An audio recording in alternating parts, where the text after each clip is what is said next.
Hi, welcome to the math class. Today I'm discussing about some general aptitude questions for CSIR net. Numerical ability, questions on numerical ability. These questions are previous question papers. I'm selected some questions from previous question papers. Let us start. First question, which of the following 7-digit numbers cannot be perfect squares? Cannot be perfect squares. Capital A is equal to 45 XYZ 26. B is equal to XYZ 175. C is equal to XYZ 3310. Options only A, only B, only C, all three. Question మీరు observe చేస్తే which of the following 7-digit numbers cannot be perfect squares? Cannot be perfect squares. Already మనకు తెలుసు perfect squares అంటే ఎలా ఉంటాయి అంటే 1 square is equal to 1, 2 square is equal to 4, 3 square is equal to 9, 4 square 16, 5 square 25, 6 square 36, 7 square 49, 8 square 64, 9 square 81, 10 square 100. ఇవన్నీ మనకి perfect squares అన్నమాట. ఈ పర్ఫెక్ట్ స్క్వేర్స్లో ఇక్కడ చూడండి, capital A is equal to once ప్లేస్లో డిజిట్ చూసుకోండి, 6తో ఎండ్ అయింది ఇది. ఇక్కడ పర్ఫెక్ట్ స్క్వేర్స్లో 6తో ఎండ్ అయిన డిజిట్ ఏముంది చూడండి, ఇక్కడ 6తో ఇక్కడ ఎండ్ అయింది. సో దట్ నెంబర్ ఈజ్ 4 ఒకటి. ఇంకా 6తో ఎండ్ అయింది 6 ఒకటి, 4 ఒకటి, 6 ఒకటి. అయితే 6తో ఇక్కడ ఎండ్ అయిన తర్వాత దాని ఇది వన్స్ ప్లేస్. తర్వాత we observe that tens place మీరు అబ్జర్వ్ చేయండి. టెన్స్ ప్లేస్లో ఉంది 1 ఉంది ఇక్కడ, అంటే 1 ఈజ్ ఆడ్ నెంబర్. ఇక్కడ కూడా చూడండి టెన్స్ ప్లేస్లో ఆడ్ నెంబర్ 3. బట్ ఇక్కడ 6తో ఎండ్ అయింది. బట్ ఇక్కడ టెన్స్ ప్లేస్లో ఉన్న నంబరు ఇక్కడ ఈవెన్ నెంబర్ ఇచ్చాడు, ఇక్కడ ఈవెన్ నెంబర్ ఇచ్చాడు. కానీ 6తో పర్ఫెక్ట్ స్క్వేర్స్లో 6తో ఎండ్ అయిన నంబర్స్లో టెన్స్ ప్లేస్లో ఎవరైతే ఉన్నారో వాళ్ళు ఆడ్ నెంబర్స్ వస్తున్నారు. కానీ మనకి ఇచ్చిన దాంట్లో ఈవెన్ నెంబర్ ఉంది, కాబట్టి this is not a perfect square. And capital B similarly ఇక్కడ వన్స్ ప్లేస్లో 5తో ఎండ్ అయింది. ఇక్కడ 5తో ఎండ్ అయిన ఏమున్నాయి, ఇక్కడ 5 స్క్వేర్ ఇది ఒకటి, ఇంకా 5తో ఎండ్ అయింది ఒకటే. కానీ 5తో వన్స్ ప్లేస్లో 5తో ఎండ్ అయింది కాబట్టి టెన్స్ ప్లేస్ని అబ్జర్వ్ చేయండి. టెన్స్ ప్లేస్లో ఉన్న నెంబర్ ఈవెన్ నెంబరు, కానీ ఇక్కడ టెన్స్ ప్లేస్లో ఎవరున్నారు, ఇక్కడ ఆడ్ నెంబర్ వచ్చింది. So this is also not a perfect square. And similarly C is equal to XYZ 3310. So ones ప్లేస్లో 0తో ఎండ్ అయింది. ఇక్కడ చూడండి 10 square is equal to 100. 100 square is equal to 10,000 like that, ఇలా ఉంది. సో ఇక్కడ ones ప్లేస్లో 0 అండ్ టెన్స్ ప్లేస్లో కూడా మనకి జీరోసే వస్తున్నాయి. కానీ ఇక్కడ టెన్స్ ప్లేస్లో 1 ఉంది, కాబట్టి this is also not a perfect square. మీరు పైన ఇక్కడ అబ్జర్వ్ చేస్తే ఏలో మరి ఇక్కడ టెన్స్ ప్లేస్లో 2 ఉంది కదా, ఇంకొక ఎగ్జాంపుల్ ఏదైనా తీసుకోవచ్చు అంటే 14 స్క్వేర్ తీసుకోండి. 14 స్క్వేర్ ఈజ్ ఈక్వల్ టు 196. 6తో ఎండ్ అయింది, కానీ టెన్స్ ప్లేస్లో ఉన్న నెంబర్ ఎవరు, ఇక్కడ odd number. Okay, odd number ఉంది కాబట్టి ఇక్కడ మనకి ఈవెన్ నెంబర్ ఇస్తున్నారు, మనకి ఇక్కడ కూడా ఈవెన్ నెంబరే వస్తుంది, కాబట్టి this is not a perfect square. ఇక్కడ 5 ఉంది కదా, 5తో ఎండ్ అయింది. 5తో ఎండ్ అయిన ఇంకొక ఎగ్జాంపుల్ తీసుకుంటే 15 స్క్వేర్ తీసుకుందాం. 15 స్క్వేర్ ఎంత వస్తుంది, 225. ఇంకోటి కావాలంటే 25 హోల్ స్క్వేర్ తీసుకోండి. 25 స్క్వేర్ ఈజ్ ఈక్వల్ టు 625. 5తో ఎండ్ అయింది. టెన్స్ ప్లేస్లో మాత్రం ఈవెన్ నెంబర్, ఇక్కడ కూడా టెన్స్ ప్లేస్లో ఈవెన్ నెంబర్, బట్ ఇక్కడ టెన్స్ ప్లేస్లో ఎవరున్నారు, ఇక్కడ ఆడ్ నెంబర్ వస్తుంది, కాబట్టి this is also not a perfect square. This is also not a perfect square, కాబట్టి ఆప్షన్ ఏంటిది, all 3. Okay, and next question, if A into B is equal to 24, B into C is equal to 32, C into D is equal to 48, then A into D is equal to ఎంత, how much? Options: A cannot be found, B is odd number, C is a perfect square, D is a perfect cube. ఇది ఎలాగా? So A into D ని మనం find out చేయాలి. ఇక్కడ చూడండి, A into D రావాలి అంటే ఇక్కడ A into D రావాలి అంటే ఇక్కడ B ఉంది, ఇక్కడ కూడా మనకి ఇక్కడ B, ఇక్కడ B, ఈ రెండు క్యాన్సిల్ అవ్వాలి. ఇక్కడ C, ఇక్కడ C. ఇక్కడ నేను ఫస్ట్ ఏ ఇంటూ పైన ఏ క్రాస్ బి పెట్టాను అనుకోండి. ఇక్కడ A cross B and C cross D పెట్టుకుంటే divided by B cross C పెడతా. ఇక్కడ అప్పుడు ఈ బీసీలు క్యాన్సిల్ అయితే ఏ ఇంటూ డి వస్తుందన్నమాట. సో ఫస్ట్ ఏ క్రాస్ బిని సి క్రాస్ డిని పైన మల్టిప్లై చేస్తాను. Divided by B cross C వేసుకుంటే ఇక్కడ ఉన్న ఈ రెండు బీసీ క్యాన్సిల్ అయితే ఇది equal to A cross D వస్తుందన్నమాట. సో మనకి ఇక్కడ ఏ క్రాస్ డి వస్తుంది. సో ఇక్కడ దీన్ని మనం క్యాలిక్యులేట్ చేస్తే A cross B is equal to 24 ఇచ్చారు. 24 cross into C cross D is equal to ఎంత 48 divided by B cross C is equal to 32. So మనకి 8 టేబుల్ తీసుకుంటే ఇందులో 3 టైమ్స్, ఇందులో 4 టైమ్స్. ఈ 4 టేబుల్ ఇందులో 4 1 4 4 2 8. That is equal to 3 into 12 36 ఇదే ఇక్కడ ఎక్కడ ఉందో చూసుకుంటే 36 a into d. Therefore a into d is equal to 36. 36 is equal to 6 square. 6 square రాసుకోవచ్చు. It is a perfect square. So option C.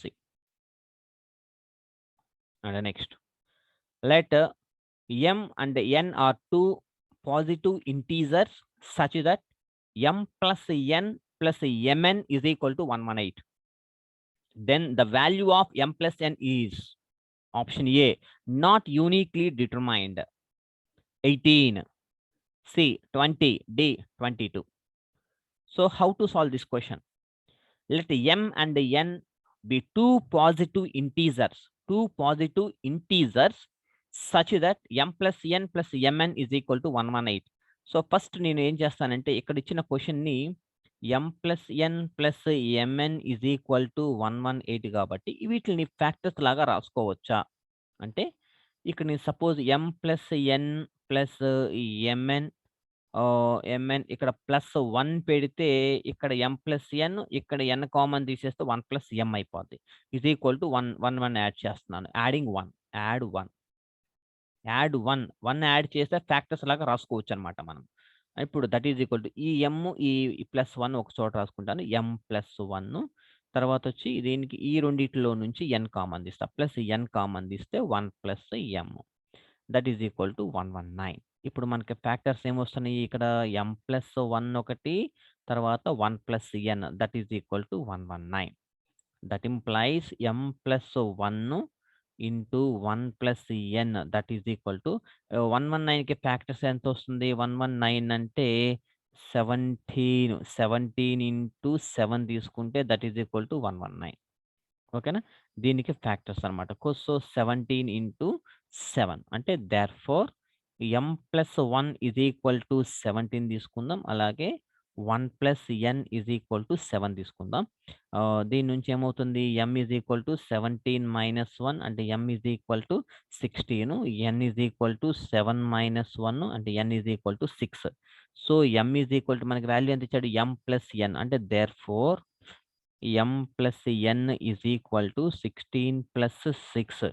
So ఎంత వచ్చింది ఆన్సర్? 22 ఉంది ఇక్కడ. So the the answer 22. m + n is equal to 16 + 6 that is equal to 22. And next problem, if net NET 14 and NET 15 or 5-digit numbers 1 2 3 4 5 1 2 3 4 5 5-digit numbers, so such that their sum అంటే ఇది plus ఇది and their sum is 157229, then n plus e plus t would be అన్నాడు. So నేను there some అన్న తర్వాత 5-digit numbers కాబట్టి వాటి యొక్క సమ్ కూడా ఇచ్చేసాడు. వాడిచ్చిన డేటాలో నుంచి నేనేం ఫైండ్ అవుట్ చేయాలి? What is N find out చేయాలి and what is E and what is T. N value ఎంత, ఈ వాల్యూ ఎంత, టీ వాల్యూ ఎంత అక్కడ ఫైండ్ అవుట్ చేయగలిగితే సో ఎడిషన్ చేస్తే వీ గెట్ వన్ ఆన్సర్ అన్నమాట. ఓకేనా? ఫస్ట్ ఏమిచ్చాడు? ఎన్ఈటి 14 ఇచ్చాడు. అలాగే ఎన్ఈటి 15 ఇచ్చారు. 14 + 15 ఎంత అవుతుంది? ఇక్కడ 29. ఇక్కడ ఏమన్నాడు? Are 5-digit numbers such that their sum is 157229. ఇక్కడ 29 వచ్చేసింది కాబట్టి ద రిమైనింగ్ సమ్ 1572. ఇక్కడ 1572 72. అడిషన్ చేస్తే NET ప్లస్ NET 2 NET 2 NETలు అనమాట. 2 NETలు. ఓకేనా, 2 NETలు ఈజ్ ఈక్వల్ టు ఇది 29 కాబట్టి వదిలేసేయండి. 2 NETలు 1572 కాబట్టి 1572. మరి దీని నుంచి NETని ఎలా ఫైండ్ అవుట్ చేస్తాము? 1572 డివైడెడ్ బై 2 వేస్తే that is equal to 2 7s are 14 1 ఉంటుంది, 2 8s are 16 ఇంకొక 1 ఉంటుంది, 786. అంటే therefore n is equal to 7 and E is equal to 8 and T is equal to 6. అంటే therefore n plus E plus T that is equal to 7 plus 8 plus 6 that is equal to 21. 21 answer ఎక్కడ ఉంది? B. So B is the option, right? B is the right answer. Okay. And next question number 5. If n comma E comma T are distinct positive integers. Distinct means different answers అనమాట. దీనికి వేరే value ఉంటుంది. 3 different values అనమాట. Distinct positive integers such that the product of these 3 is equal to 2013. Then which of the following is the maximum possible sum of n plus E plus T? Maximum possible sum అంటే edition కాబట్టి n plus E plus T is equal to ఎంత? n plus E plus T is equal to question mark. So first given data, given ఏమి ఇచ్చాడు ఇక్కడ? n into E into T that is equal to 2013 ఇచ్చాడు కాబట్టి వీటికి factors ని మనం find out చేస్తే n into E into T is equal to 2000. అంటే 2 ఫ్యాక్టర్స్ అని ఇక్కడ 3 ఉన్నాయి. 3 ఫ్యాక్టర్స్ లాగా రాసుకుంటే 3 ఫ్యాక్టర్స్ అంటే 671 into 3 డివైడెడ్ బై 3 చేసుకుంటే సపోజ్ 2013 డివైడెడ్ బై 3 చేసుకుంటే 3 6 are 18 ఒక 2 ఉంటుంది, 3 7s are 21 3 1s are అంటే 671 3 మల్టిపుల్స్ ఆఫ్ 3 లాగా రాసుకుందాం. అయితే ఇక్కడ 3 ఫ్యాక్టర్స్ ఉన్నాయి, n into E into 3 factors, but ఇక్కడ 2నే వచ్చినాయి, ఇంకొక ఫ్యాక్టర్ 1 రాసుకుంటా. 3 ఫ్యాక్టర్స్ అంటే n value 671, E value 3 and T value 1 కింద మనం కౌంట్ చేసుకుంటే అంటే therefore n value 671 and E value 3 and T value 1 లాగా కౌంట్ చేసుకుంటే అంటే therefore n plus E plus T n plus E plus T అంటే 671 plus 3 plus 1 that is equal to 675. That is equal to 675. Where is the answer? 607. C is the answer. Okay. And the next, if P plus 1 by Q is equal to 1 and Q plus 1 by R is equal to 1, then what is PQR? So first P plus 1 by Q ఇచ్చారు కదా, దాన్ని రాస్తే దీన్ని LCM చేస్తే ఎంత అవుతుంది? PQ plus 1 is equal to Q. దీనికి LCM. ఇక్కడేమో Q plus 1 by R is equal to 1 ఇస్తే దీనికి LCM చేస్తే QR plus 1 is equal to capital R. So ఇక్కడ నేను దీని నుంచి QR is equal to R minus 1 రాసుకోవచ్చు. QR ఈ QRని ఇక్కడ వాల్యూ సబ్స్టిట్యూట్ చేసుకోవచ్చు కాబట్టి దీన్ని మొత్తాన్ని R తో మల్టిప్లై చేద్దాం. మల్టిప్లైయింగ్ విత్ R అనమాట. అంటే PQR plus R is equal to Q into R. That implies ఈ సబ్స్టిట్యూట్ ఈ క్యూఆర్ని ఇందులో సబ్స్టిట్యూట్ చేసుకుందాం. అప్పుడు ఏమవుతుంది? PQR plus R is equal to R minus 1. ఇక్కడ ఒక R ఇక్కడ ఒక R cancel. That implies PQR is equal to minus 1.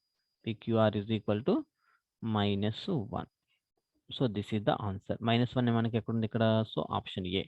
Option A is the right answer. So this is the procedure we have to solve any problem by this is the numerical ability, a small technique. You can use the small techniques, we can solve any problem by using the given conditions. So thank you so much. If you have any doubts, please WhatsApp me or please comment section lo meer comment cheyandi.